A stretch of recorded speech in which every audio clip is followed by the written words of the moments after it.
the war that never left. Picture this. You return home from the most horrific experience of your life, thinking you've left it all behind. No visible scars, no broken bones, nothing to show the world what you've been through. But what if I told you that sometimes the war doesn't stay where you left it? What if it comes home with you, literally living inside your body, waiting for the perfect moment to remind you that some battles never truly end? Stay with me, because what I'm about to share will change how you think about survival, about healing, and about the invisible wars we all carry. This isn't just another war story. This is about discovering that sometimes the enemy doesn't retreat. It hibernates. The winter morning was brutal. Not the kind of cold that just makes you shiver. No, this was the type that crawls into your bones and refuses to leave. Margaret stood in her tiny kitchen, hands wrapped around a chipped coffee mug, trying to absorb whatever warmth she could from the steaming liquid inside. Outside, the wind was having a tantrum, shaking the old maple trees like they owed it money. This was her routine now. 5 years since coming back from Southeast Asia. 5 years of quiet mornings, predictable days, and the kind of peace she'd once thought was impossible. No explosions, no screaming, no chaos. Just the gentle tick of her kitchen clock and the familiar gurgle of her ancient coffee maker. She liked these moments. They kept her mind from wandering to places she'd rather not revisit. But on this particular morning, something was different. Between one sip of coffee and the next, she felt it. A tiny itch, right behind her left ear. Nothing dramatic, just a small irritation that made her pause. At first, she ignored it. After everything she'd survived, a little itch was hardly worth thinking about. She'd spent months in places where discomfort was just part of breathing. Heat that stuck to you like a second skin, dirt that found its way into every crevice of your uniform, the constant buzz of insects that never seemed to sleep. So when her hand automatically went up to scratch that spot behind her ear, she didn't think much of it. Her fingers found a small bump, no bigger than a pinhead. She scratched lightly and went back to her coffee. That bump wasn't worth worrying about. Not after everything she'd seen. Margaret had learned to measure discomfort on a different scale than most people. She'd walked through hell and back, quite literally. A tiny itch in the middle of an Ohio winter barely registered. She finished her coffee, rinsed the mug, and opened the back door to let in a sharp blast of winter air. The cold hit her lungs like a slap, and she stood there for a moment, eyes closed, letting it wash over her. This was her way of staying present, staying grounded in the here and now. But as the day wore on, that itch kept coming back. Persistent. Annoying. Like a song you can't get out of your head. By noon, the sky had turned the color of old metal, heavy with snow that hadn't decided to fall yet. Margaret sat at her small table by the window, a crossword puzzle spread out in front of her, but she couldn't focus. Her thoughts kept drifting back to that spot behind her ear. She reached up again, pressing harder this time. There it was. A faint rise under the skin that definitely hadn't been there before. A gust of wind rattled the window, and suddenly she wasn't in her kitchen anymore. The sound of rattling glass transported her instantly back to a place she'd spent years trying to forget. The wet, green hell of the jungle, where every sound could mean danger, where the very air seemed alive with things that wanted to hurt you. She blinked hard, forcing herself back to the present. Back to safety. Back to the familiar walls of her home. This was the thing about war. It never really leaves you. It sits in your mind like an uninvited guest, waiting for the smallest trigger to remind you it's still there. She shook off the memory and went to make another pot of coffee. As she measured the grounds, her hand brushed the back of her head again. The itch had sharpened. She scratched harder, until the skin felt raw under her fingernails. For just a moment, she could swear she felt something under there. Something that didn't belong. Something firmer than skin, smaller than a pebble, but foreign. She let her hair fall back into place and told herself it was nothing. Just dry winter skin. Maybe she'd scratched herself in her sleep. Evening came early, the way it always does in winter. By 4:30, the light had drained from the sky, and the house had taken on that hollow, echoing quality that always made her shoulders tense. Margaret didn't like the dark anymore. Too many things could hide in it. She settled into her chair with a book and an old Afghan, but found herself pausing every few minutes to scratch that same spot. The itch wasn't constant. It came in waves, like a tide that crept up just far enough to get your attention before retreating. But when it came, it was impossible to ignore. Before bed, she stood in the bathroom, brushing her teeth, and caught sight of herself in the mirror. She tilted her head, pushing her hair back, and thought she saw it. A faint pinkness along the skin behind her ear. She leaned closer, trying to catch the light better, but it was hard to see clearly. She pressed her fingertip to the spot and winced at a small sting. "It's nothing," she told herself. "Tomorrow it'll be gone." But lying in bed later, listening to the house settle in the cold, she felt it again. That slow, deliberate itch. Her hand went up in the darkness, and for just a fleeting second, she could swear the skin beneath her fingertips shifted. She told herself it was her imagination. And she believed it. For now. Let me tell you about Margaret's journey to that quiet house in Ohio. She was born in the spring of 1947, in one of those small industrial towns where everyone knew everyone else's business. Her father worked at the steel plant until the layoffs hit in the early 60s. Her mother kept house and raised Margaret and her two older brothers. The brothers went off to military service before Margaret finished high school. One joined the Navy, the other the Army. Margaret, the youngest, stayed behind, dreaming of leaving but unsure how to make it happen. She was smart, steady, and good with her hands. Nursing seemed like a natural fit. She went to community college, then nursing school in Columbus, where she learned to keep a calm expression when facing someone else's terror and to listen for what a patient's body wasn't saying out loud. She'd been working at a small hospital for less than 2 years when the letter arrived. It was 1970, and the Army Nurse Corps was recruiting. Not a draft notice. Women weren't drafted. But it was an opportunity. A steady paycheck, the chance to travel, and most importantly, the chance to do something that truly mattered. She didn't hesitate. By the following spring, she was in uniform. Vietnam in 1971 was a place that defied description. Imagine the most beautiful landscape you've ever seen. Lush green hills, red earth that looked like rust, villages where children would wave and smile at passing convoys. Now imagine that same landscape pulsing with gunfire at night, where the darkness itself seemed alive with danger. Margaret was stationed at a field hospital near the Central Highlands. The air was always thick with moisture, so heavy you could almost chew it. The ground seemed to breathe beneath your feet, constantly shifting, always damp. The work was relentless. Days blurred into nights, nights into days, marked only by the rhythmic chop of helicopter blades bringing in the wounded.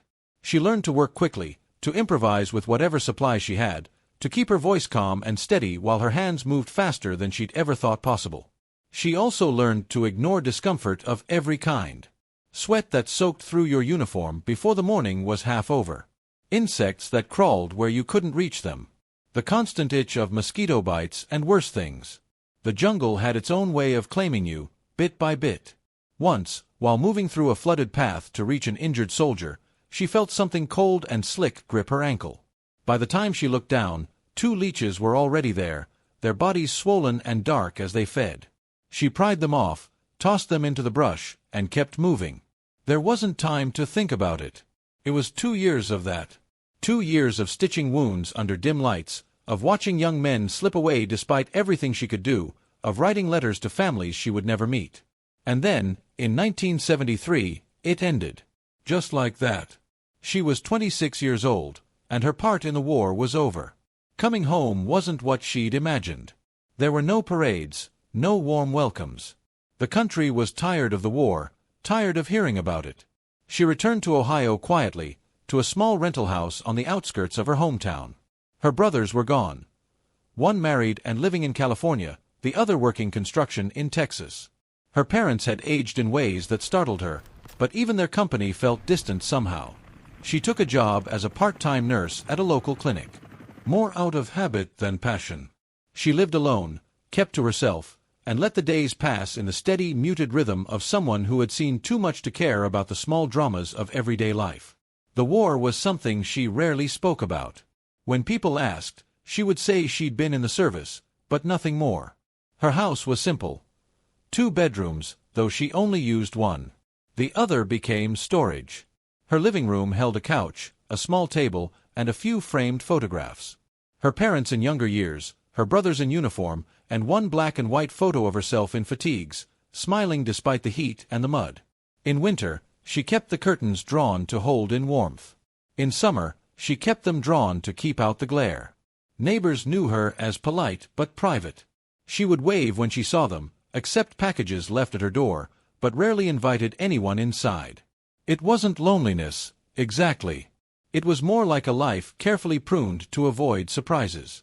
Yet there were moments, usually late at night, when the quiet of the house felt heavier than it should.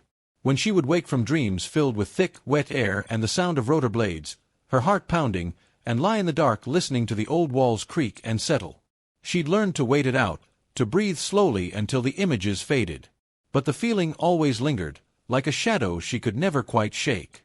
That winter of 1978, when the itch began, she had been in that house for 5 years. She knew every creak in the floorboards, every draft from the windows, every sound the furnace made before it kicked on. Her life had settled into something safe, if not exactly satisfying. She was 31 years old, and though she didn't think of herself as old, she felt older than her years. There was a weight in her bones, in the way she carried herself, that came from more than just time. It came from what she had carried home with her. Things you couldn't pack away in a box or bury under the snow. Margaret lived in the aftermath, surrounded by the ordinary but still hearing echoes of the extraordinary. And as that small itch behind her ear began to weave itself into her days, she didn't yet realize it would be the thread that unraveled something she thought was buried forever. The second morning, the itch was there the moment she opened her eyes. Not just a minor irritation anymore, but a persistent reminder that something wasn't right. She sat up in bed, brushed her fingers over the spot, and felt that same tiny bump from the day before. If anything had changed, it was only slightly. The bump felt more pronounced now, like a grain of rice just beneath the skin. She went through her morning routine. Wash her face, comb her hair, get on with the day. But at work, right in the middle of bandaging a patient's sprained wrist, the itch suddenly flared with sharp intensity.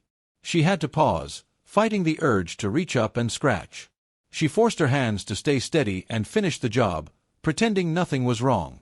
But inside, a small alarm was starting to sound. By the time she got home that evening, the spot was tender to the touch. Standing in front of her bathroom mirror, she tilted her head, trying to get a better look. The angle was awkward, but she thought she could see a faint swelling.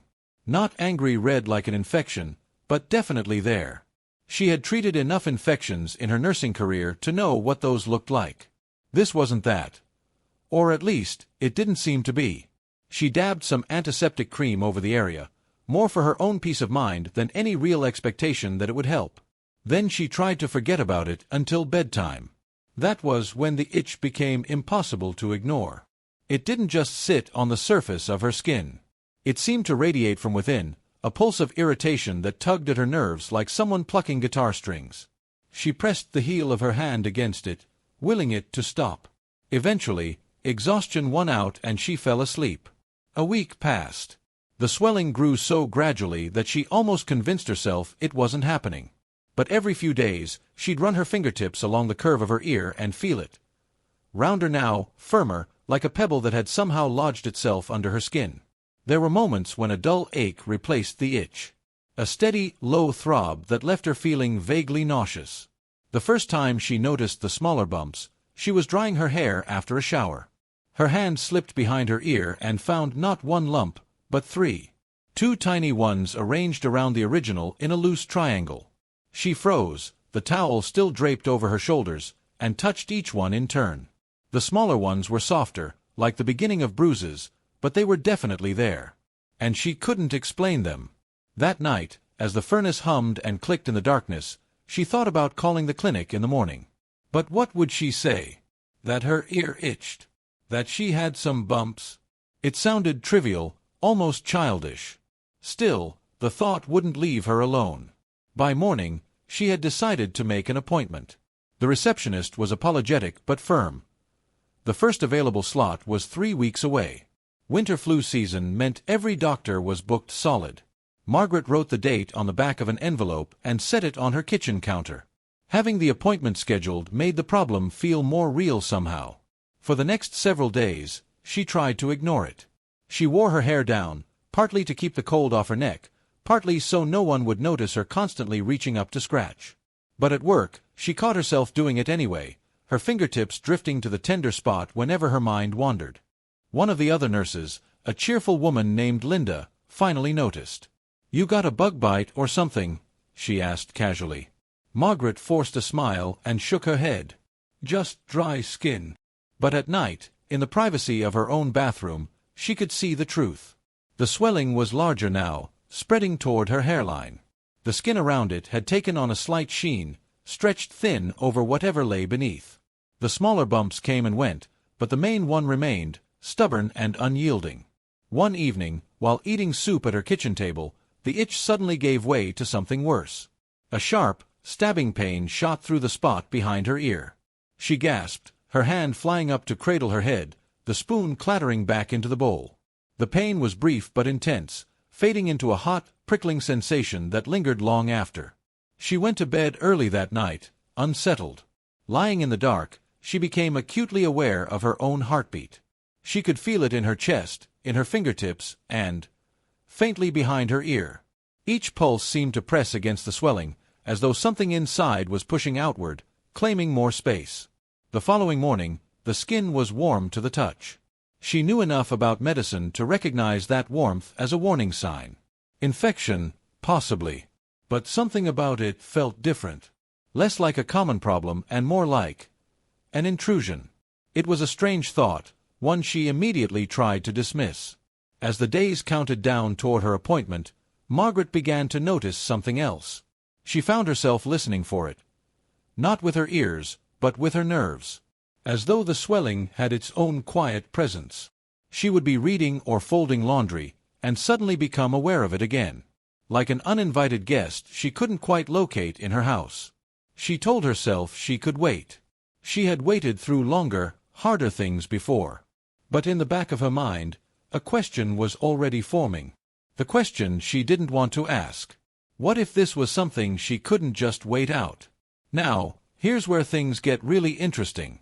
By the time her appointment came around, the swelling had grown into something she could no longer dismiss. It wasn't just the size, though it was now large enough that she could feel it without even raising her hand. It was the constant awareness of it. The way it seemed to throb in the background of everything she did. The morning of her visit was bitterly cold. The kind that makes your eyes water the moment you step outside. She drove into town with her scarf pulled high and her collar turned up, as if hiding from more than just the wind. The clinic waiting room was crowded and heavy with the smell of damp coats and disinfectant. She signed in, took a seat, and tried not to notice the small child across from her who kept staring at the side of her head. When her name was finally called, she followed the nurse down a familiar hallway to an exam room.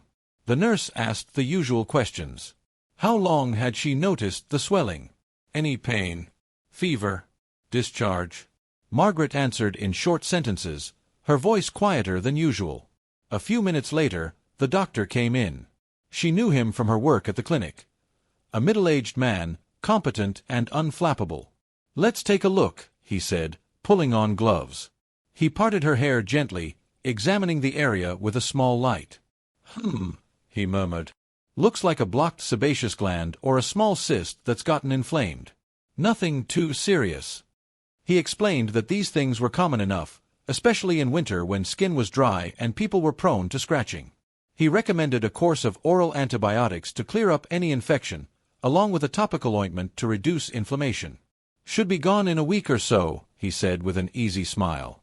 Margaret nodded, trying to match his confidence. She'd seen enough cysts in her nursing career to know they were usually harmless. Still, as she left with the prescription in her pocket, she felt a flicker of doubt. It wasn't the diagnosis that bothered her. It was the certainty in his voice. Certainty she couldn't seem to find for herself. She picked up the pills and ointment at the pharmacy and began the treatment that evening. For the first couple of days, it seemed to help. The swelling didn't shrink exactly, but the itch dulled and the heat in the skin eased. She felt almost optimistic. By the fourth day, that optimism began to fade. The tenderness returned first, a slow burn that flared whenever she turned her head too quickly. Then the itch came back, deeper this time, as if the source had retreated just far enough to evade the surface treatment. She followed the full course of antibiotics. 10 days exactly as instructed. But on the last morning, when she checked the mirror, the The swelling looked exactly the same. She sat on the edge of her bed, holding the empty pill bottle, and felt a wave of frustration wash over her. She'd done everything right. She'd waited her turn, followed instructions, and yet here she was, no better off than before. That afternoon, she called the clinic. The receptionist told her she could schedule a follow-up, but the earliest available appointment was nearly 2 weeks away. Margaret hesitated, then agreed. What else could she do? The next few days were a blur of minor discomforts that felt larger than they should. She caught her reflection in windows and noticed the way she tilted her head slightly, as if guarding the left side. At work, she avoided leaning too far forward when speaking to patients. One evening, while brushing her hair, she thought she felt the swelling shift under her fingertips. It was subtle, more a sensation than actual movement. But it made her freeze mid-stroke. She told herself it was just the way the skin pulled against her hair. A trick of pressure and nerves. Still, she set the brush down and walked away from the mirror without finishing. The night before her second appointment, she had the dream for the first time in years. Not the usual nightmare of explosions and chaos, but something quieter. She was walking alone through the jungle along a narrow path, ferns brushing her arms, the ground soft beneath her boots. She felt something on her neck, reached up, and found it slick and alive. She woke with her hand pressed hard behind her ear, the sheets twisted around her legs. When morning came, she was almost relieved to be heading back to the clinic. She wanted answers now, more than reassurance. The second appointment felt different from the start. The doctor examined her again, frowning slightly as he prodded the swelling with his gloved fingers. "Still there," he said, almost to himself. He asked if she'd completed the antibiotics. She told him yes, exactly as prescribed. He didn't seem surprised that nothing had changed, but he also didn't seem especially concerned. "This could be a fungal infection," he said. "Especially if you picked something up years ago in a humid climate. Those can stay dormant for a long time." He prescribed an antifungal cream, warning her it might take several weeks to notice improvement. Margaret tried to take comfort in the idea of a slow cure. She applied the cream twice a day, kept the area clean, and resisted the urge to scratch. For a while, it seemed like the swelling might actually be softening, the skin returning to its usual pale tone. She let herself hope. Then one morning, about 3 weeks later, she woke to a sharp, searing pain that made her gasp out loud. She stumbled to the bathroom mirror and saw that the swelling had returned with a vengeance. The main lump was larger than ever, and the smaller ones had multiplied, dotting the skin like an uneven constellation. At work, Linda caught her wincing as she adjusted her hair. "That bug bite again?" Linda asked, but her tone had shifted from playful to concerned. Margaret didn't answer right away. "It's not going away," she said finally. Linda's expression grew serious. "You should see a specialist." It wasn't a bad idea, but getting in to see one wasn't simple. The local clinic gave her a referral to a dermatologist in the next city over, but the wait time for new patients was almost a month. She booked it anyway. Those weeks were some of the longest she could remember. The swelling had taken on a life of its own. Sometimes warm, sometimes oddly cool to the touch. The itch was constant now, an undercurrent to everything she did. At night, she'd lie in bed listening to the furnace cycle on and off, aware of the faint pulse behind her ear. As if it were keeping its own time, separate from her heartbeat. When the dermatologist finally saw her, he was thorough but brisk. He examined the lumps, took notes, and ordered a biopsy on the largest one. The procedure was quick. A small incision, a sample taken for the lab. Margaret left with a bandage over the spot and a promise of results in 10 days. Those 10 days were agony. Not from pain, but from waiting. She distracted herself with chores, with long walks in the cold, with anything that kept her from sitting still too long. When the call finally came, the dermatologist's voice was calm. "The biopsy shows some inflammation, but no malignancy. Nothing dangerous. It's likely a benign cyst cluster, possibly aggravated by a past infection." He recommended another round of treatment. A stronger antibiotic combined with anti-inflammatory medication. Margaret agreed because what else could she do? The first few days on the new medication seemed promising. The swelling eased slightly, the smaller bumps flattened. But the improvement plateaued quickly, and within 2 weeks, the cycle repeated. Pain, heat, and that strange crawling itch that no cream or pill could touch. One night, about a month after the biopsy, Margaret woke from deep sleep with the sensation that something was moving beneath her skin. It was subtle, more pressure than motion, but it jolted her fully awake. She sat up in bed, heart pounding, and pressed her hand to the swelling. The skin felt tight, stretched, and for a moment, just a moment, she thought she felt a faint ripple under her fingers. She didn't sleep again that night. In the morning, she called the dermatologist's office, only to be told he was out for the week. They offered her an appointment with a different doctor at the hospital's infectious disease department. 3 hours away, but available in just a few days. She took it. Let me tell you something about that drive to the city. It was long, the highway lined with bare trees and patches of snow that clung stubbornly to the ground. Margaret had 3 hours to think about how many months had passed since that first itch. How many treatments and explanations had come and gone without changing anything. At the hospital, the infectious disease specialist listened carefully as she recounted everything. Dates, medications, even the dream she'd had about the jungle. He didn't smile or dismiss her concerns. He just nodded and began examining the area with practiced hands. "This doesn't behave like a typical cyst," he said finally. "It could be parasitic, though that's rare here. I'd like to run a few more tests." The word parasitic landed in her chest like a weight. She remembered the damp heat of the jungle, the leeches, the way the earth seemed to teem with unseen life. For a long moment, she couldn't speak. Finally, she nodded. The tests would take time, the doctor warned. In the meantime, he suggested a minor surgical procedure to explore the area more thoroughly. Margaret agreed, even though the thought made her stomach turn. She was tired of waiting. Tired of living with the unknown pressing against her skin. Now here's where the story takes a turn that will stay with you long after I finish telling it. Margaret sat in the small hotel room the hospital had arranged for her. The city lights glinted off a thin layer of ice on the street outside. Her procedure wasn't scheduled until the next morning, but sleep was impossible. The thought of someone cutting into her head was unsettling enough. But what truly kept her awake was the doctor's voice when he'd said that word. Parasitic. It pulled her backward in time with the force of a riptide. She had learned, in the years since coming home, how to control the memories. How to file them away in quiet corners of her mind, only to be touched when she felt strong enough. But now they flooded back, unbidden and unrelenting. It was 1972, the height of the wet season in the Central Highlands.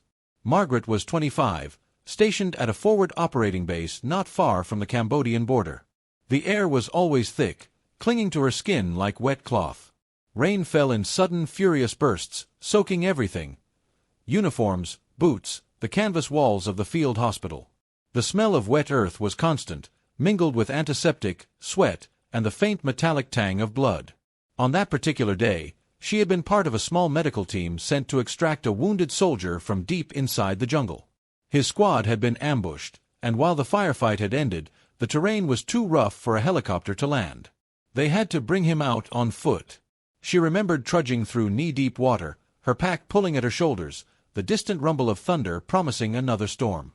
Vines hung low, brushing her face, and the ground was alive with insects. Every so often, she'd glance down and see a leech writhing against her boot or calf. Black and glistening. Most were easy to flick away. Some weren't. Halfway through the trek, she felt a sharp, almost imperceptible pinch just behind her left ear. She swatted at it, thinking it was a mosquito, but her fingers brushed something small and soft. When she pulled her hand away, it was slick with blood. She muttered under her breath and kept moving, wiping her hand on her pant leg. It wasn't the first time. It wouldn't be the last. Out there, the jungle took what it wanted from you. A little blood, a little skin. You learned not to think too much about it. By the time they reached the soldier, the sky had opened up. Rain hammered down, blurring her vision, plastering her hair to her face. They worked quickly, stabilizing his leg wound, wrapping him tight for the journey back. She didn't notice the trickle of blood from behind her ear, mixing with rainwater on her neck. The faintest, it was hours before they made it back to base. She stripped off her soaked uniform in the dim light of the tent and found a small circular wound behind her ear. The size of a pencil eraser. The skin was raised and tender, but she'd seen worse. She dabbed it with iodine, covered it with gauze, and thought no more of it. The jungle didn't let you dwell on small injuries. There was always another patient, another emergency. That night, she fell into her cot exhausted, the sound of rain on canvas lulling her into shallow, dreamless sleep. In the weeks that followed, she forgot about it entirely. The wound healed over, leaving no visible scar, and the memory faded into the background noise of war. One of 1,000 minor discomforts that came and went. But now, sitting alone in that hotel room, the memory felt sharper. Almost accusing. She could see the jungle in her mind. The way leaves dripped after a storm, the smell of decay and life tangled together, the sensation of that brief, alien touch behind her ear. She wondered, for the first time, if she had carried something home from that day. Not just the invisible weight of memory, but something living. Something that had waited all these years beneath her skin. The morning of the procedure, Margaret woke before the alarm. The room was still dark, faint streetlight cutting thin lines across the ceiling. She lay there listening to the low hum of the radiator, feeling the weight of the day settle in her chest. The swelling behind her ear throbbed in time with her heartbeat, each pulse sharp and insistent. At the hospital, the halls smelled of antiseptic and something metallic. A nurse greeted her, took her blood pressure, and led her to a small pre-op room. "We'll get you settled here," the nurse said, her tone calm and practiced. Margaret nodded, trying not to fidget. She'd been on the other side of this process countless times, helping patients prepare for procedures, offering steady reassurances. But it felt different being the one on the table. The doctor arrived. An older man with kind eyes and a voice that carried quiet authority. He explained the plan. Local anesthetic to numb the area, a small incision to explore the swelling, removal of any abnormal tissue. "If we find something unexpected," he said, "we'll take care of it right then." She signed the consent form without hesitation. Waiting had been worse than anything she could imagine happening in that operating room. They wheeled her into a small surgical suite, the overhead lights glaring down. The cold metal of the table seeped through the thin padding as she lay on her side, head turned to expose the left side of her neck. The nurse swabbed the skin behind her ear with cool antiseptic. The sharp scent of alcohol filled her nose. The injection of anesthetic stung more than she'd expected, but within minutes, the area felt heavy and distant. She heard the quiet clink of instruments being arranged, the murmur of the doctor's voice to his assistant. "All right, Margaret," he said. "You'll feel some pressure, but no pain." She nodded, her breath catching slightly as she felt the first tug. There was a strange detachment to it. Knowing something was happening, but feeling it only as a dull sensation. The doctor worked in silence for a few moments. Then his tone changed. He murmured, low enough that it might not have been meant for her ears. She felt a shift in pressure, a slight pulling sensation that made her scalp tighten. "Can you pass me the small forceps?"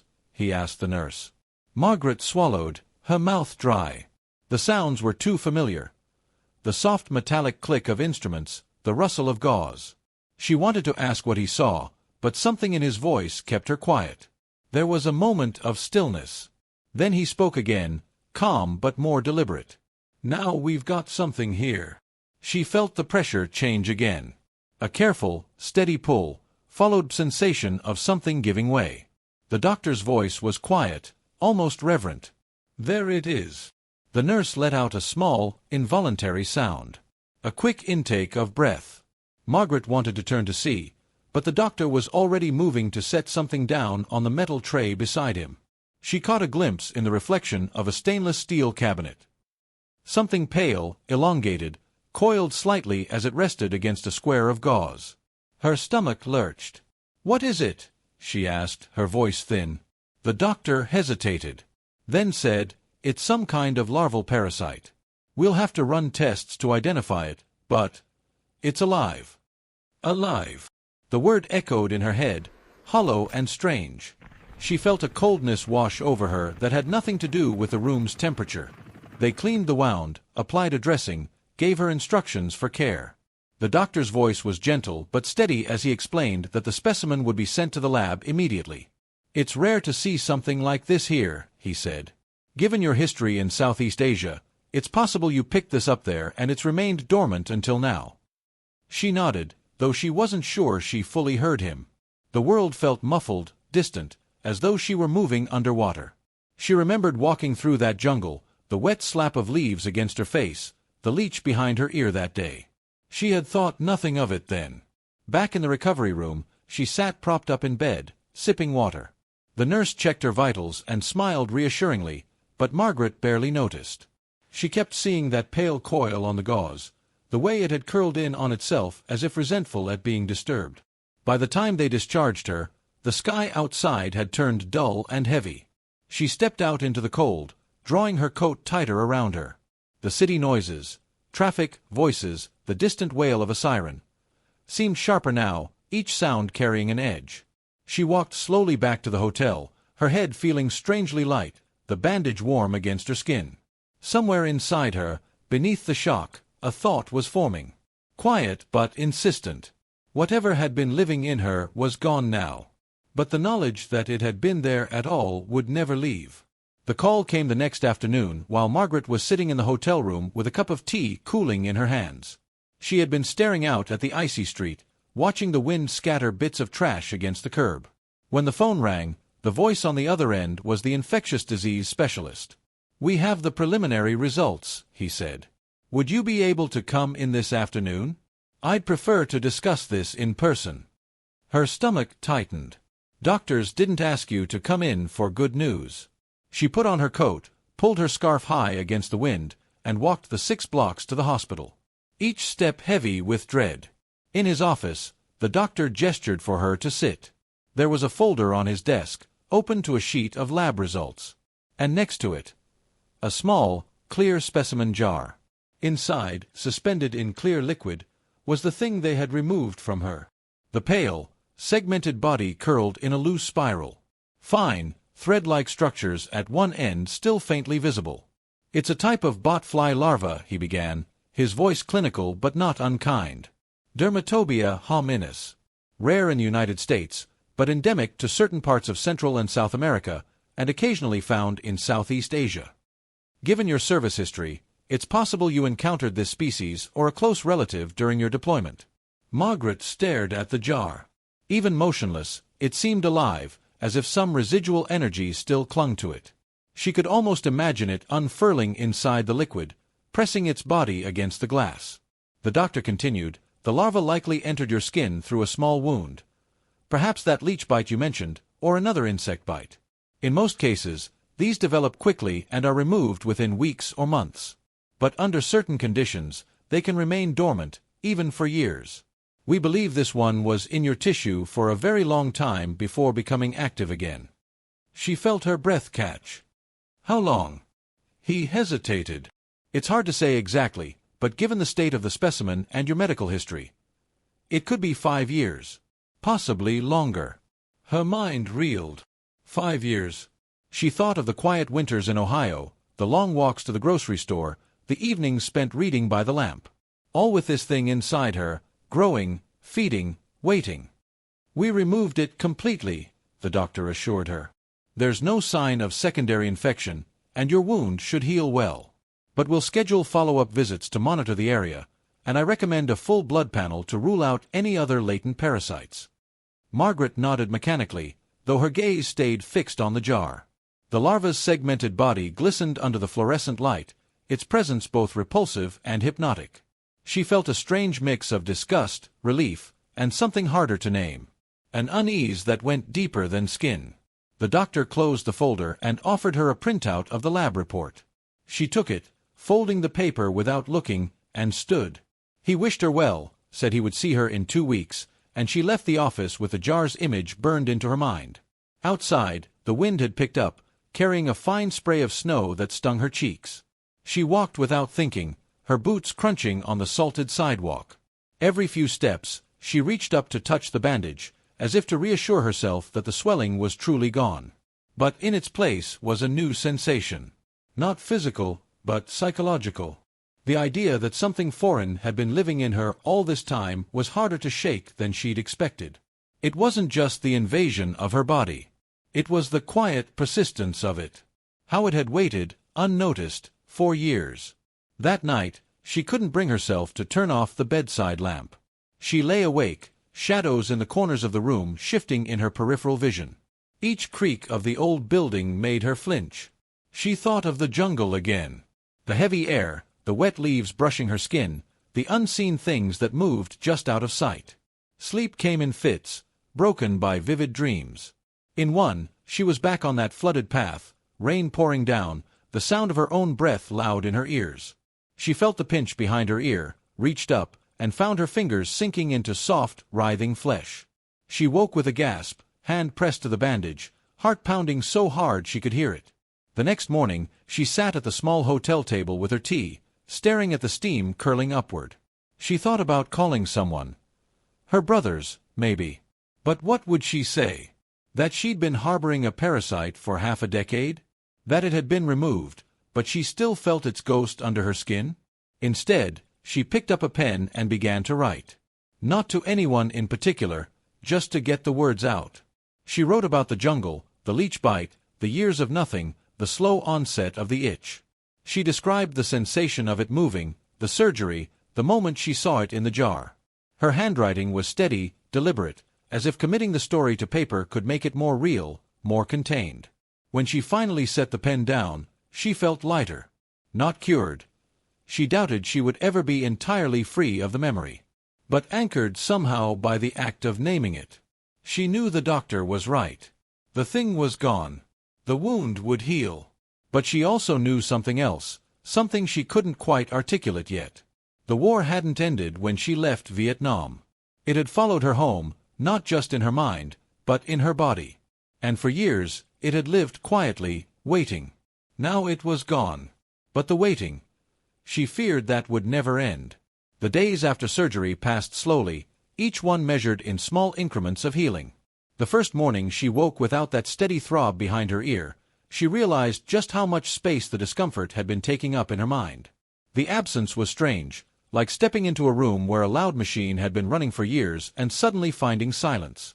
The bandage itched, and the skin felt tight when she turned her head, but the pain was minimal. She followed the doctor's instructions carefully. Clean the area twice a day, change the dressing, avoid scratching no matter how much she wanted to. Each time she unwrapped the gauze, she looked at the wound with a mixture of curiosity and caution. It was small, just a neat line of stitches where the swelling had been. But it seemed deeper than it looked, as if it marked not just her skin, but something beneath it. She stayed in the hotel for a few extra days to be close to the hospital for her follow-up. The staff at the front desk came to recognize her quiet comings and goings. She took short walks around the block, feeling the winter air on her face, cold and sharp and clean. The first time the wind caught her just right and brushed against the healing skin, she flinched. A reflex she couldn't control. At her follow-up, the doctor examined the site and nodded in approval. "Healing well," he said. "No signs of infection." He went over the lab's final report, confirming the identification of the parasite and assuring her that no other foreign organisms had been detected in her blood work. "You're in the clear," he said with a small smile. She thanked him, but the phrase "in the clear" felt strange. Physically, maybe. But in her mind, the shadow of it lingered. On the train ride home, she sat by the window, watching the landscape slip past. Snow-dusted fields, skeletal trees, the occasional cluster of houses. She thought about the years she had spent living with something inside her, unseen. How easy it had been to ignore it at first, how stubbornly it had resisted every attempt to name it. Until now. Back in her own house, she moved through the familiar rooms like a visitor. Everything was as she had left it. The Afghan folded over the arm of the couch, the coffee mug by the sink, the faint scent of cedar from the chest in the bedroom. But she noticed things she hadn't before. The faint draft under the front door. The creak in the floorboard near the hall. The way the lamp by the window cast a shadow that made the corner look deeper than it was. Her routines came back slowly. Morning coffee, short walks to the store, evenings with a book in her lap. But some things had shifted. She found herself paying closer attention to small sensations. A prick of heat on her skin, a twitch of muscle. Things she might have ignored before. One afternoon, Linda from the clinic stopped by with a bag of groceries and a container of soup. "You've been through quite a thing," she said, settling into the kitchen chair. Margaret smiled, a little awkwardly, but it felt good to have company. They talked about work, the cold weather, the upcoming flu season.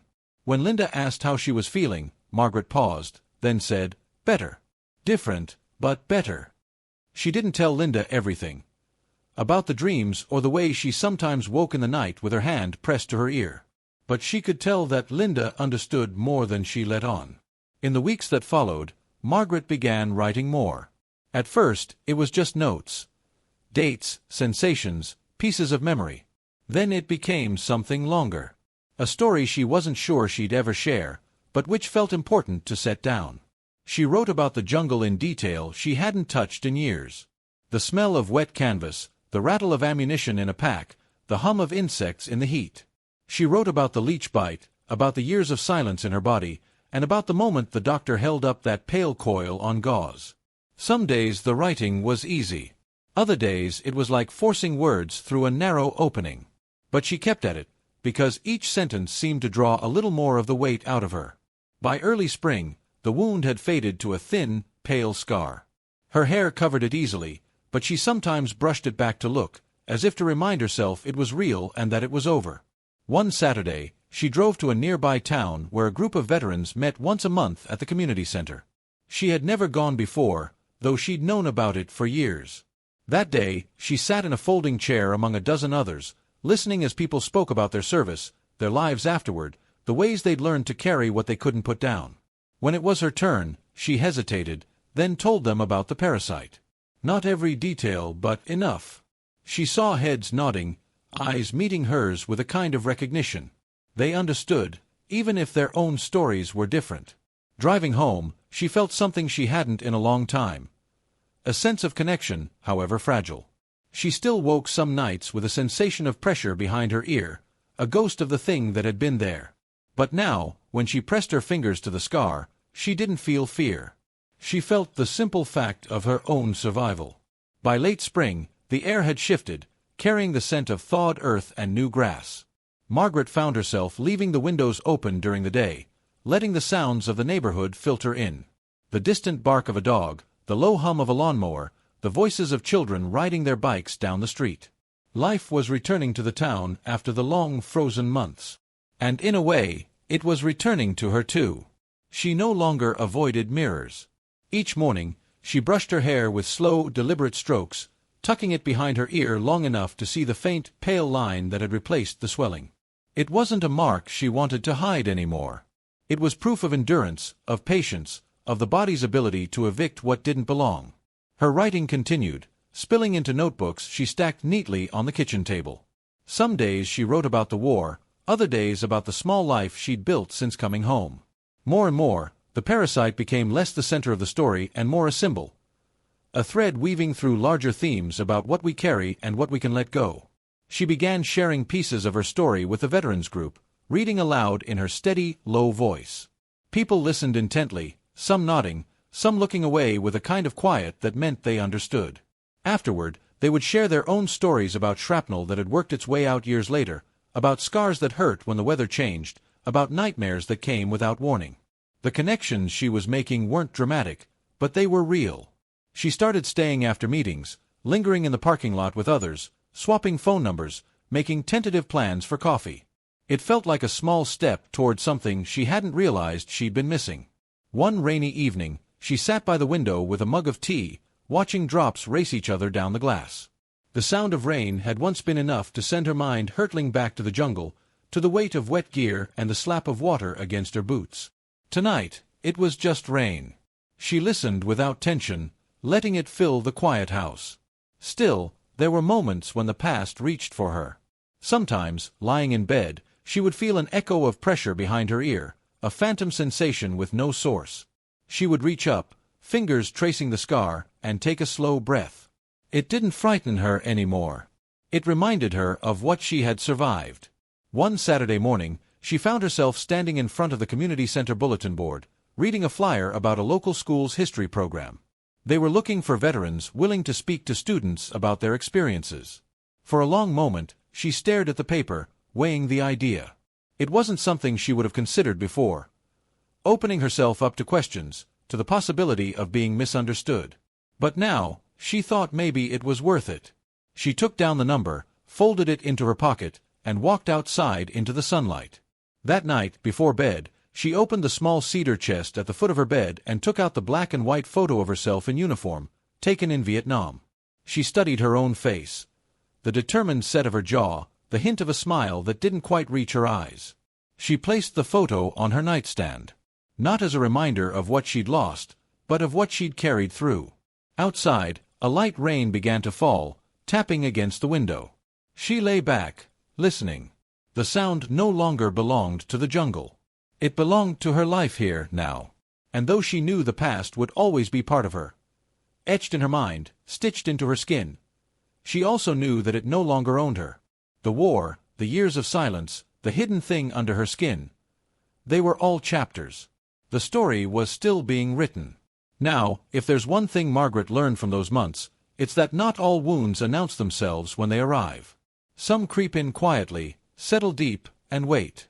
They can hide for years, silent, persistent, until one day they make themselves known. And by then, they've already changed you. Think about how easy it was for her to dismiss that first itch, to wave off the small bump as nothing worth worrying about. How many times do we all do that with other things? Memories, fears, moments from our past that press at the edges of our minds? We tell ourselves we're fine, that the past is behind us. But the truth is, some things don't stay buried just because we will them too. Margaret's parasite was a living thing, but it was also something more. It stood for every unspoken memory, every silent hurt, every piece of trauma we carry in our bodies without knowing. And just like the removal of that pale, coiled intruder, healing meant confronting it directly, cutting it out with precision and care, then tending the wound until it closed. What Margaret wants you to know, what she'd tell you if she were standing here right now, is that paying attention matters. Even the smallest change in your body, your mind, your spirit is worth noticing. It's not weakness to seek help, whether from a doctor, a friend, or a stranger who understands. To those who've served, who've walked through their own version of hell and back, she'd say this: you didn't leave the war just because you came home. The war comes with you in ways seen and unseen. It lingers in your dreams, in the way you stand in a quiet room, in the things you avoid without knowing why. And sometimes, it's in your body too. That doesn't mean you're broken beyond repair. It means you've lived through something that left a mark, and you can still heal. To those who've never worn a uniform, she'd offer a different truth. The people you meet carry stories you'll never guess from their faces. The quiet neighbor, the person at the grocery store, the individual sitting alone on a park bench. They may be fighting battles you can't see. A little patience, a little kindness can mean more than you realize. As Margaret imagined standing in front of a group, maybe students at that school, maybe strangers in a library auditorium, she'd tell them about the rain in the jungle, the leech bite, the years of silence, the sudden, insistent itch. She'd watch their faces change as she described the surgery, the moment she saw that pale coil in the doctor's hand. And then she'd tell them about the scar and how sometimes she still touches it at night. Not in fear, but as a reminder that the things we survive become part of us, but they do not have to define us. If you're listening now, and you have your own itch, your own small persistent thing that won't let you be, don't ignore it. Whether it's in your body or in your mind, give it the attention it's asking for. Find someone to listen. Find someone who knows how to help. And if you've ever come back from somewhere, war, loss, hardship, and felt like a piece of it followed you home, you're not alone. It doesn't matter if it's been weeks, years, or decades. There's no wrong time to start healing. Margaret's story wasn't just about a parasite. It was about the quiet ways we carry the past and the courage it takes to face what we'd rather leave in the dark. It was about the fact that healing is never just physical. It's in the connections we make, the words we speak aloud, the willingness to step out of isolation and into the company of others. So if you've listened this far, here's what Margaret would leave you with. Look after yourself. Listen to your body. Listen to your memories. And when something doesn't feel right, don't wait. You never know what might be living under the surface, waiting for its moment to remind you that some battles aren't over just because you think they are. But here's the thing about Margaret's story that makes it so powerful. It's not just about survival. It's about transformation. It's about the moment when you realize that the thing you thought was destroying you might actually be teaching you something essential about who you are. Margaret spent years believing she had successfully left the war behind. She built a quiet life, established routines, created a safe space where the past couldn't reach her. But the parasite, that tiny, persistent invader, forced her to confront a truth she'd been avoiding. Some things can't be outrun. Some things can't be buried. Some things have to be faced, named, and removed with the precision of a surgeon's blade. When Margaret first felt that itch, she had a choice. She could continue ignoring it, hoping it would go away on its own. Or she could pay attention, seek help, and discover what was really happening beneath the surface. Think about your own life for a moment. What itches are you ignoring? What small, persistent discomforts are you telling yourself aren't worth worrying about? What memories, fears, or unresolved experiences are you carrying without even realizing it? The human body has an incredible ability to adapt, to compensate, to function even when something foreign is living inside it. But adaptation isn't the same as health. Functioning isn't the same as thriving. Margaret functioned for 5 years with that parasite. She went to work, maintained her routines, even found moments of peace and contentment. But she wasn't truly alive in the way she could be. Something was taking up space that belonged to her, feeding off her energy, growing stronger while she grew more tired without understanding why. The removal of the parasite wasn't just a medical procedure. It was a reclaiming. A declaration that her body, her life, her future belonged to her, not to the past. But here's what's really beautiful about Margaret's story. It doesn't end with the surgery. The real healing began afterward, when she started writing, when she joined that veterans group, when she began sharing her story with others. She discovered that isolation is often the biggest enemy of healing. That shame grows in darkness but shrinks in the light of shared experience. That speaking your truth out loud, even when your voice shakes, even when you're not sure anyone will understand, is one of the most powerful acts of courage you can perform. Margaret's scar became a symbol, but not of what she'd lost, of what she'd reclaimed. Every time she touched it, she was reminded that she had survived not just the war, but the long, quiet battle that came after. She had faced the unknown, named it, and emerged stronger. The children she eventually spoke to at that school learned more than just history from her. They learned that healing is possible, that it's never too late to seek help, that the bravest thing you can do is admit when something isn't right and ask for support. They learned that sometimes the most important battles are the ones no one else can see. Now, I want to share something with you that Margaret learned in those months after her surgery. Something that changed how she thought about survival, about healing, about what it means to truly come home from war. She realized that the parasite hadn't just been taking from her. In a strange way, it had also been protecting something. For 5 years, it had been a physical manifestation of her pain, a tangible thing she could eventually name and remove. Without it, she had to face the deeper, more complex work of healing her mind and spirit. The parasite was gone, but the memories remained. The trauma was still there, waiting to be processed. The isolation she'd built around herself still needed to be dismantled, piece by piece. This is the part of healing that no one talks about enough. The part that comes after the crisis, after the dramatic intervention, after the obvious problem is solved. The part where you have to rebuild, not just return to who you were before, but discover who you can become now. Margaret had to learn how to live in her body again without that constant, low-level irritation. She had to learn how to trust her own sensations, to distinguish between phantom pain and real discomfort. She had to learn how to be present in her own life in a way she hadn't been for years. The writing helped. Each sentence was like a stitch, binding together fragments of experience into a coherent narrative.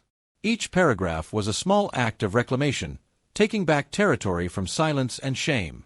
The veterans group helped too. Sitting in that circle of folding chairs, listening to others share their stories, Margaret realized she wasn't alone in carrying invisible wounds. The specifics were different. Shrapnel, nightmares, addiction, depression, chronic pain. But the underlying experience was universal. They had all come home changed. They had all struggled to find their place in a world that couldn't understand what they'd been through. They had all learned to hide their pain, to function despite it, to pretend they were okay when they weren't. But in that room, pretending wasn't necessary. They could speak honestly about the cost of service, about the ongoing battle to reclaim their lives, about the daily choice to keep going when everything in them wanted to give up. Margaret found her voice in that room. Not just the ability to speak about her experience, but the understanding that her story mattered, that her pain had purpose, that her healing could help others heal. When she finally stood in front of those students, sharing her story for the first time with people who hadn't lived through war, she was terrified. What if they didn't understand? What if they thought she was crazy? What if they judged her for carrying something inside her for so long without knowing? But what happened instead was beautiful. They listened with the kind of attention that only comes when someone is sharing something real, something that matters. They asked thoughtful questions. They thanked her for her service, but more than that, they thanked her for her honesty. One young woman stayed after, waiting until the others had left. "My dad was in Afghanistan," she said quietly. "He's never talked about it, but I think he might have something like what you had. Not a parasite, but something. Would you talk to him?" Margaret nodded, understanding immediately. The war doesn't just affect those who fight it. It ripples outward, touching families, communities, entire generations. The healing has to ripple outward too. That conversation led to others. Margaret found herself becoming a bridge between the world of military service and civilian life, helping people understand that coming home from war isn't a single event but an ongoing process. She learned to speak to military families, to help them recognize the signs of invisible wounds, to encourage seeking help before a small itch becomes something that requires surgery. She learned to speak to healthcare providers, helping them understand that sometimes the most important question isn't "what's wrong?" but "when did this start?" and "what else was happening in your life at that time?" She learned that healing isn't a destination but a direction. That recovery isn't about returning to who you were before, but about discovering who you can become now. That strength isn't measured by how much you can carry alone, but by how willing you are to share the load with others. Margaret's story became bigger than just Margaret. It became a reminder that we all carry things we don't talk about, that we all have battles no one else can see, that we all deserve support and understanding and the chance to heal. The scar behind her ear faded with time, but the lesson remained clear. Pay attention to the small things. Don't ignore what your body is trying to tell you. Seek help when you need it. Share your story when you're ready. Believe that healing is possible, even when the wound is old, even when the pain has become familiar, even when you've forgotten what it feels like to live without it. Most importantly, remember that you're not alone. Somewhere, someone else is feeling their own version of that persistent itch, wondering if it's worth worrying about, afraid to seek help because they don't want to be seen as weak or broken.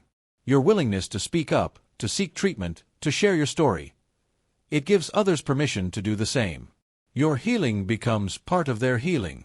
Your courage becomes part of their strength. Margaret understood this now. She understood that the war had taken much from her, but it had also given her something precious, the ability to help others find their way home. Not to the place they left, but to the person they were meant to become. She kept writing, kept speaking, kept sharing her story with anyone who needed to hear it. Because she had learned that the opposite of trauma isn't the absence of pain. It's the presence of meaning. The understanding that what you've survived can become a source of strength, not just for you, but for everyone whose life you touch. And every night, as she turned off the light and settled into bed, she would touch that faint scar one more time. Not checking for problems, not worrying about what might be hiding beneath the surface, but simply acknowledging the journey. Honoring the fight. Celebrating the fact that she was still here, still healing, still becoming. The rain outside no longer sounded like gunfire. The darkness no longer hid enemies. The silence no longer felt threatening. She had come home at last. Not to a place, but to herself. Not to who she used to be, but to who she was meant to become. The war was over. The healing would continue. And tomorrow, she would wake up and choose again to be present in her own life, to pay attention to what her body was telling her, to seek connection instead of isolation, to believe that every day brought new possibilities for growth, for joy, for peace. Margaret's story reminds us that healing isn't a solitary journey. It's a community effort. Every person who chooses to seek help instead of suffering in silence makes it easier for the next person to do the same. Every story shared makes room for another story to be told. Every wound acknowledged makes space for another wound to heal. So if you're carrying something, a memory, a fear, a pain you can't name, know that you don't have to carry it alone. There are people who understand, people who've walked similar paths, people who can help you find your way to healing. Your story matters. Your pain has purpose. Your healing can help others heal. The war may follow you home, but it doesn't have to define you. The past may mark you, but it doesn't have to own you. The wound may scar, but the scar can become a symbol of strength, not weakness. Of survival, not defeat.